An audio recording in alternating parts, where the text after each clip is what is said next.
of you. Subject chemistry, chapter number 2, solution. Today we are going to learn about osmotic pressure. Last lecture मध्ये कुठले बघितले आपण depression in freezing point. Firstly, osmotic pressure is denoted by symbol pi. Then it is associated with vapor pressure lowering and used to determine molar mass of dissolved solute. हे कशाबरोबर असते? Vapour pressure lowering आणि काय determine करते? Molar mass of dissolved solute. Then what is meant by semi-permeable membrane? It is the film such as cellophane which has pores large enough to allow solvent molecule to pass through them. Film means एक असा पातळ थर आहे त्याच्या cellophane म्हणजेच काय तुम्ही सांगू शकता की असं पारदर्शक असं कागदासारखा हे असतो पेज प्लास्टिकच्या बॅगसारखा असतो बघा तो.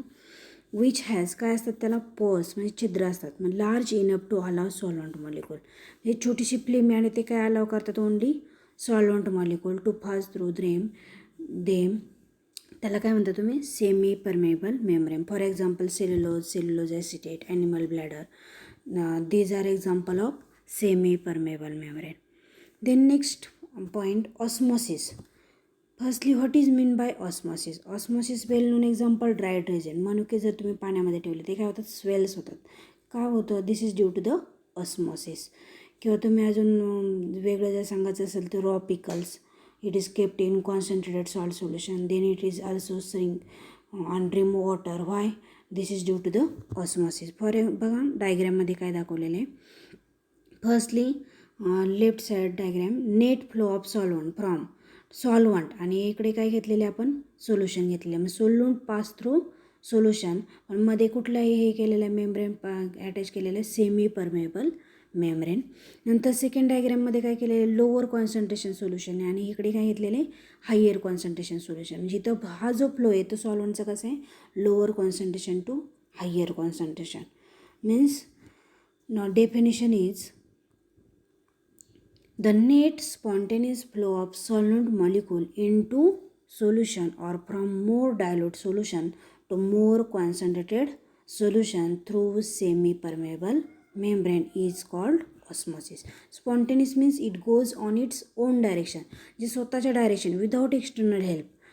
पण ते कसा फ्लो होतो? Mostly from solvent molecule into कशामध्ये सोल्युशन और from more dilute solution to more concentrated solution.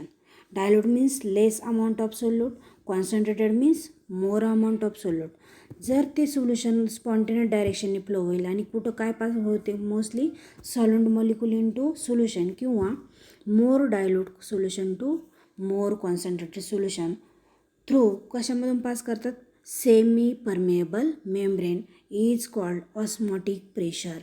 Then next definition osmotic pressure. The hydrostatic pressure that stop osmosis is an osmotic pressure. जो हायड्रोस्टॅटिक प्रेशर आहे तो काय करतो osmosis stop करतो त्याला काय म्हणतात ऑस्मोटिक प्रेशर. ऑस्मोसिस स्टॉप करा. मग त्याचे इक्वेशन काय आहे बघा hydrostatic pressure is equal to HPG. H म्हणजेच काय height of liquid in column tube. P म्हणजे density of solution and G means acceleration due to gravity.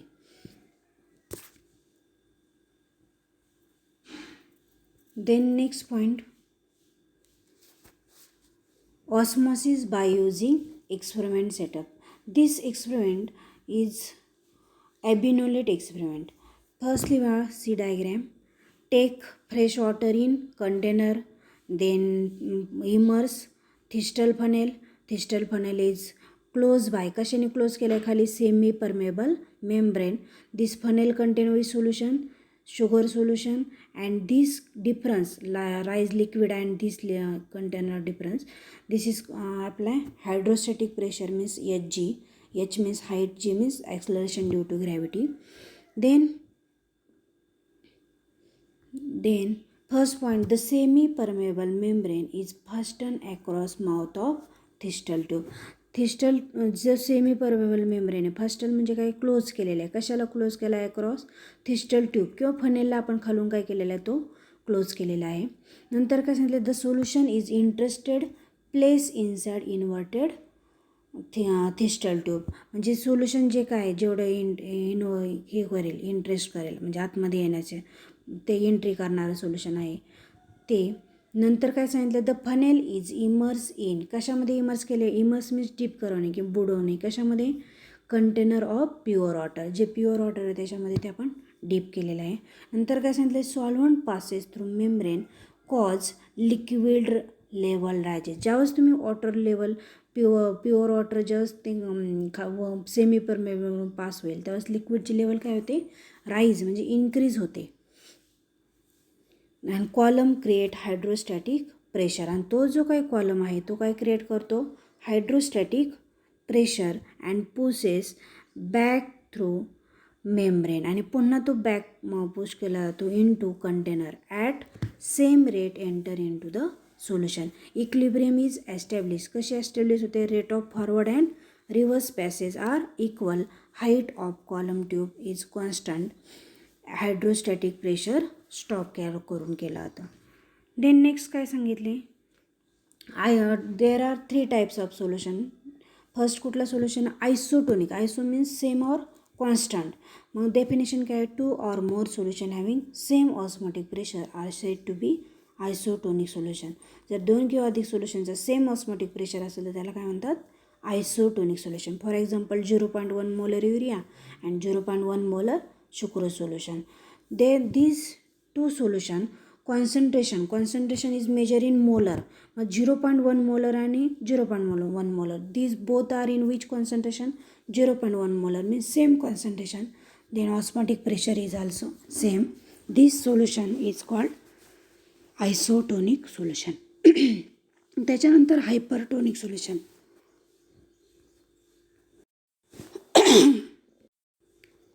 Hypertonic solution काय, the more concentrated solution with higher osmotic pressure. जो more concentrated solution आहे त्याला जर higher pressure असेल osmotic pressure त्याला काय म्हणतात, हायपरटोनिक. हायपर म्हणजे for example 0.1 molar sucrose and 0.05 molar urea. 0.1 molar is higher concentration but 0.05 molar is lower, hence 0.1 molar sucrose is hypertonic to कशाला आहे, युरिया सोल्युशनला आहे. मग hypotonic, hypo means lower, the more dilute solution exhibiting किती असणारे osmotic pressure, lower osmotic pressure is called hypotonic solution. 0.05 molar urea and 0.1 molar sucrose. Exam which is hypotonic, 0.05 molar urea is hypotonic to this sucrose solution. Then next point काय, osmotic pressure and concentration of solution for very dilute solution. आता according to ideal gas equation, ideal gas equation काय, P V is equal to N R T. पण P म्हणजेच जसं तुम्ही प्रेशरला symbol P वापरता, V for volume, N for number of mole, R for gas constant, T for temperature. पण osmotic प्रेशरसाठी प्रेशरला सिम्बॉल, ऑस्मोटिक प्रेशरसाठी सिम्बॉल काय आहे, pi. Then equation is pi V is equal to N R T.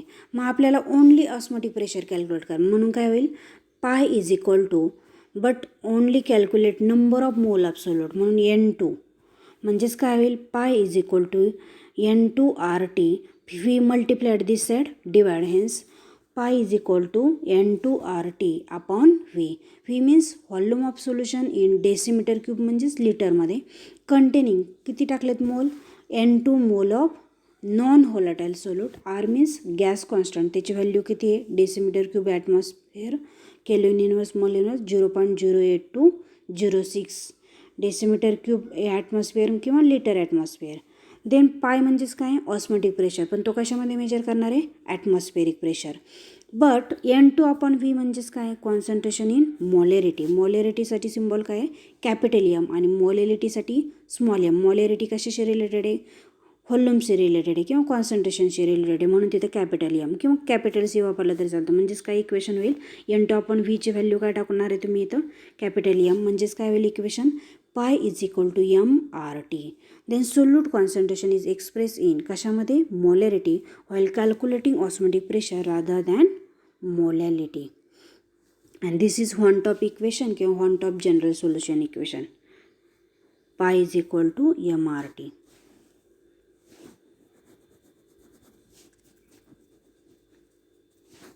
Then next point काय आहे, molar mass of solute from osmotic pressure. Molar mass symbol capital M. Solute refer to if it is solvent then M1. Then molar mass of solute from कशापासून काढणार आहे osmotic pressure. Equation काय osmotic pressure pi is equal to N2RT upon V. ही mass of solute in V litre of solution. V means volume is W2 म्हणजे मास of solute W2 आहे आणि volume काय V litres of solution. Molar mass M2. Then N2ची equation काय होईल W2 upon M2. कसं आलेलं आहे बघा W2 means weight or mass of solute आणि मोलर मास ऑफ सोल्यूटसाठी काय M2 म्हणून N2चं equation W2 upon M2. Substitute this N2 value in equation. Suppose this is one equation. त्यावेळेस काय होईल equation becomes pi is equal to W2 upon M2 RT upon V as it is. ही आपल्याला काय calculate करायचं only molar mass of solute. Then equation is M2 is equal to W2 RT upon V. पण इथं काय multiplied करायला होणार आहे पाय करा. म्हणजे this is the final equation for calculating osmotic pressure and for calculating molar mass of सोल्यूटसाठी this equation.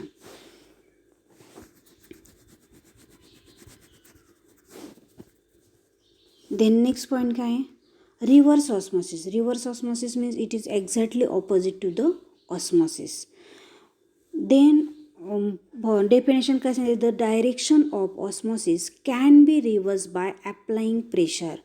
जे काय ऑस्मोसिसची डायरेक्शन आहे ती रिव्हर्स करू शकतो. कशी करू शकतो by applying pressure larger than osmotic pressure. Osmotic प्रेशरपेक्षा ग्रेटर अमाऊंट प्रेशर अप्लाय करून आपण त्याची डायरेक्शन ऑस्मोसिसची कशी करू शकतो रिव्हर्स. The pure solvent flows from कुठून कुठं जाईल मग इथं solution into pure solvent through semi permeable. पण ऑस्मोसिसमध्ये कुठं फ्लो होतो फ्रॉम सॉल्वंट टू सोल्युशन. पण इथं कसा फ्लो होतो flow from solution into pure solvent through which semi permeable membrane is called reverse osmosis.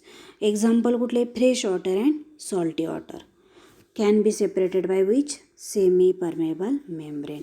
For example suppose take salt water and fresh water. Then piston means it is tough, rigid, movable, frictionless piston metal. It is made up of metal. Then when this piston is attached, this osmotic pressure is applied greater than osmotic pressure. Then it flow reverse direction from solution to solvent. Solution means solute to solvent मध्ये. Then we can get आपल्याला काय भेटेल मग water outlet बघा pure water मिळेल नंतर separate केलेलं salt वॉटरपासून. This is called reverse osmosis. The remaining part on next lecture.